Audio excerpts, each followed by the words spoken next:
Patty. Today I want to talk to you just a little bit about how to calculate the electric potential for another situation. Today in class, we learned how to calculate the potential difference between two parallel plates, and we learned how to use that idea of electric potential difference to be able to apply energy conservation to a charge moving around in an electric field or in the vicinity of another charged object. Now I want to do the same thing. I want to ask a very simple question. What's the potential near a point charge? Let's draw a picture so you can understand what I mean. I also have a little prop here that we're going to use in a second. So let's say that I have a big positive charge here, and just for the sake of argument, it's positive, and I'm going to call it positive Q. And let's say I have a point over here, point P, that's some distance r away from Q. Now I know if I put another charge there, let's say I put another little positive charge there, what's going to happen if I let go of it? And today we talked about a few of those different scenarios. You know, if I put a little positive charge here at point P, it's going to scoot away because the electric force is pushing it away. And as it scoots away, it's going to gain some kinetic energy. And so while something gains kinetic energy when we let go of it, it probably had a form of potential energy. And today we actually reasoned that when you put a charge near another charged object, because you did work to get it there, it now has potential energy. Just like if I lift something up in a gravitational field, I did work to get it there, now it has potential energy. If I release it, it can convert that potential energy back to kinetic energy. So we saw how to do that for a situation, a very specific situation of parallel plates today. I want to see if we can use the same ideas that we learned earlier to now figure out how I describe the potential energy of a charge located near another charged object. And I want to put one little definition on the board, which was that the potential energy that a charge Q has when it's placed at a certain point, for example, here, is equal to the value of the charge that I'm putting there times the potential at that point. So if I happen to know the potential at point P relative to some 0 point, just like when I talk about the top of a hill, it's always relative to the ground. If I know the potential at point P, and then I want to stick a charge there, I can say, how much potential energy does that charge have? And I can get it simply by taking the potential and multiplying by the charge that I put there, and that will give me how much potential energy it has. And then if I allow it to move somewhere else where it has a different potential, I can get the new potential energy. I can figure out how much potential energy was lost or gained, and I can transform that into other forms of energy like kinetic energy. So let's see if we can, the way I like to think about let's first talk about potential energy, not potential. And let's figure out, let's say I have Scooby-Doo. Let's say, just like if I want to know how much potential energy something has on Earth, if I lift it against gravity, I see how much work I did to lift it against gravity. That's now its potential energy. What I want to do is I want to think about how much work would it take for me to go really, really far away, starting at infinity, infinitely far away, because near a point charge, pretty much the best place to define your zero of potential energy is infinitely far away. The electric field goes to zero infinitely far away, and it just kind of makes sense. It's the one place where nothing is affecting anything else. So if I could go infinitely far away and push a charge into point P, how much work would I do? So let's see if I can do that. I'm going to go all the way out here, all the way out to infinity. If I could really get there, it would take forever, but I'm all the way out infinity. I'm going to start bringing this charge in. I'm going to bring this charge in. Scooby is also positively charged. I'm pushing him in, pushing him in. At first, it's pretty easy. There isn't much force working against me. I don't have to push too hard. It's actually pretty good. Then I start to get closer, right? It gets even harder because I'm feeling the repulsion from that positive charge. And Scooby, who's also positively charged, is getting pushed back. And I have to do this work to keep pushing him. And what's interesting is I can really calculate this using force times distance, because every step of the way, my force is getting stronger. So actually, we don't have the mathematical tools right now. You need calculus to really be able to calculate the amount of work it would take. But let's just imagine the work I'm doing, right? I take a step, the force gets stronger. I take a step, the force gets stronger. And like, oh my God, it's getting so hard to push him in there. And he really wants to like snap back, but I do all this work, and I get him in there. And so now I did all this work. Scooby-Doo has a charge Q, and I did some work to put him there. So he also now has a potential energy U at point P. And I can say, okay, well, he has a potential energy now U. It's the work I did to get him in there from infinity. He has a charge Q. I can use this equation to see if I can come up with potential energy. If I wanted the potential at point P, I could say, well, take the work I did to bring in Scooby, divide by the Q of Scooby, and that will give me the potential. The question is, what is the equation for the amount of work it took to get Scooby here? Now I'll just write him as a dot of positive Q into that point. And so, like I said, we can't figure that out using any tools that we have at this level.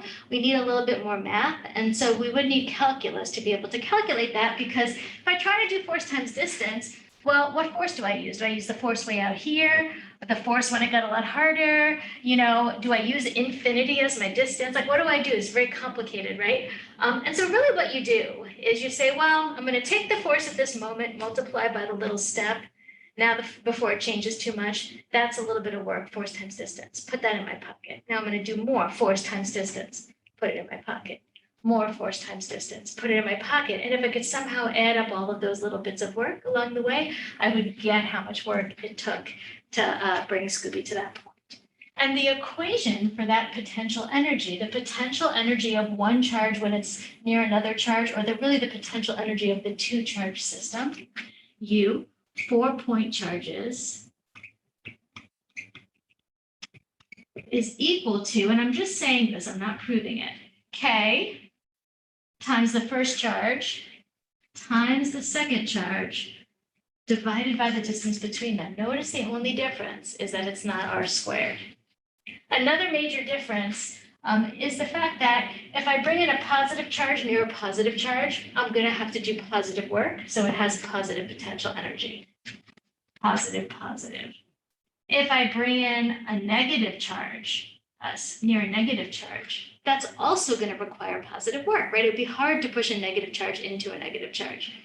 However, if the charges are opposite, it actually doesn't take any work at all. In fact, it's like pulled in, and I actually have to do negative work to hold it back to keep it from accelerating. And so it turns out when you're dealing with electric potential energy, it's actually really useful to use the signs of the charges. And I know we talked about that today a little bit in class, but when we're dealing with energy, since they're not vectors, we don't have that directional confusion that we had with vectors where we wanted to leave the signs out. Here it's actually a lot easier to just put the signs in. You'll always get the right sign of your potential energy. Okay, so the U, when I bring a charge little q in near a charge big Q, is given by this equation, the potential energy of two charges when they're near each other, or one charge near another. Now, let's say I wanted to use my equation for potential. Well, I could say Q now has a potential energy U, which is given by this. So if I look at the potential at this point P, the charge Q at point P has a potential energy, which is equal to its charge times the potential at point P. So on this side for the U, I could put in my new expression that I just blatantly made up or stated, but it is the actual expression for the potential energy, which is equal to Q times V. Now, what do you see is in both sides of those equations?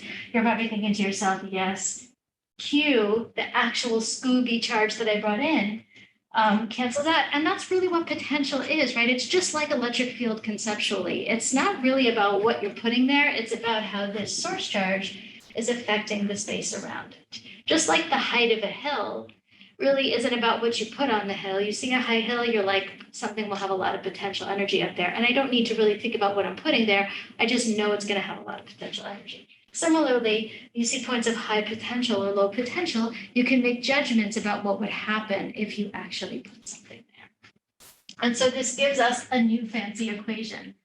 The potential near a point charge is equal to K times the point charge over R, where R is the distance of the point charge. And here, we want to use our signs because they're going to give us the right kind of sign for the energy near that charge.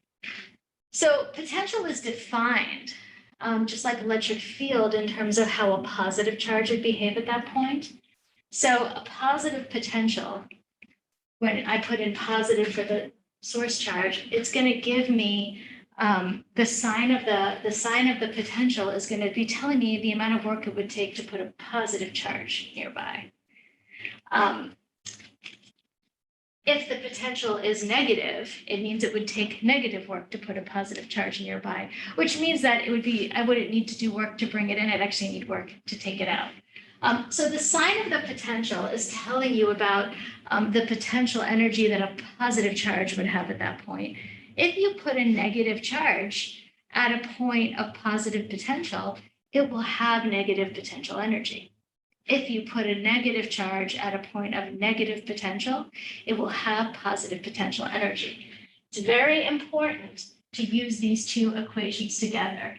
You have a sign of your potential that is determined only by the sign of the source charge. It's going to be either a positive or a negative potential. That spot is going to be electrified either positively or negatively in terms of its potential. So this can be either positive or negative, but then the charge you put there can be either positive or negative.